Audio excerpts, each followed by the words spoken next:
মহাবিশ্বের পরিচালক ও স্রষ্টা আল্লাহ। অসংখ্য জিনিস আমরা নিয়মিত ব্যবহার করছি, বই, কলম, গাড়ি, কম্পিউটার, রেডিও, মাইক প্রভৃতি হাজার রকম জিনিস। এগুলো সবাই নির্ধারিত নিয়মে তৈরি হয়েছে, আপনা আপনি কিছুই হয়নি। কিছু কলকবজা জড়ো করলেই গাড়ি হয় না, এক টুকরো প্লাস্টিক যেমন ইচ্ছা মতো কাটলেই কলম হয় না। মানুষ তার উন্নত মস্তিষ্কের সাহায্যে অনেক চিন্তা ভাবনার পর এসব জিনিস তৈরি করতে সক্ষম হয়েছে। আবার এগুলো ব্যবহারেও নির্ধারিত নিয়ম আছে। কলমের ছোট নিবটটি ভেঙে গেলেই সেটি দিয়ে আর লেখা যায় না। গাড়ি চালানো না শিখে কেউ চালাতে শুরু করলে নির্ঘাত দুর্ঘটনার পরে মরতে হবে। ঠিক তেমনি এই পৃথিবী আর মহাবিশ্বেও সব কিছু নির্দিষ্ট নিয়ম অনুযায়ী সৃষ্টি হয়েছে আর চলছেও নির্ধারিত নিয়ম মেনে।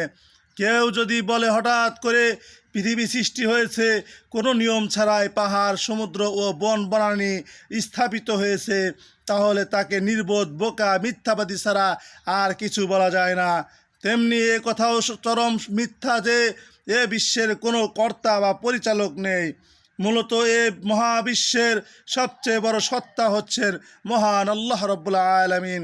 আল্লাহ তাআলা এ বিশ্বের এবং যাবতীয় কিছু সৃষ্টি করেছেন ও পরিচালনা করছেন। এ মহা সৃষ্টির পিছনে রয়েছে তার বিরাট পরিকল্পনা। সবচেয়ে সুন্দর নিয়ম বা বৈজ্ঞানিক বিধি মেনে চলছে এ মহাজগতের প্রতিটি বস্তু। তাই আল্লাহ বলেন, পৃথিবী ও আকাশের সব কিছুই এক মহাবিজ্ঞানীর পরিকল্পনার নিদর্শন।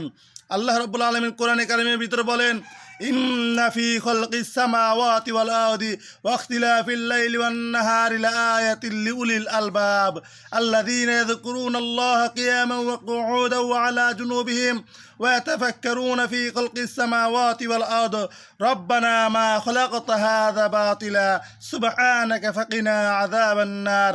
অর্থ, নিশ্চয় আসমানসমূহ ও জমিনের সৃষ্টিতে এবং রাত ও দিনের আবর্তনের চিন্তাশীল লোকদের জন্য অবশ্যই নিদর্শন রয়েছে, যারা সব সময় আল্লাহকে স্মরণ করে এবং আসমানসমূহ জমিনের সৃষ্টি সম্পর্কে চিন্তা গবেষণা করে এবং বলে, হে আমাদের প্রতিপালক, তুমি এগুলো অনর্থক সৃষ্টি করনি, তুমি সব কিছু ত্রুটিমুক্ত নিখুঁত পরিচালক, অতএব তুমি আমাদের আগুনের আযাব থেকে রক্ষা করো। আল্লাহ রাব্বুল আলামিন এমন ব্যক্তিদের আল্লাহ রাব্বুল আলামিন ক্ষমা করে দিবেন এবং আল্লাহ রাব্বুল আলামিন তাদেরকে জান্নাতুল ফিরদাউসে জায়গা করে দিবেন। তাই আসুন আমরা আল্লাহ তাআলার এই মহাবিশ্বের বিস্ময়কর সৃষ্টিগুলোর প্রতি খেয়াল রাখি এবং সেইগুলো নিয়ে চিন্তা ভাবনা করি। আল্লাহ রাব্বুল আলামিন আমাদেরকে সেই সুযোগ করে দিন এবং আমাদের ওই চিন্তা ভাবনা আমাদের মস্তিষ্কের ভিতরে তৈরি করে দিন। আমরা আমাদের সকলকে আল্লাহ রাব্বুল আলামিন বোঝার তৌফিক দান করুন। আমিন। আসসালামু আলাইকুম ওয়া রাহমাতুল্লাহ।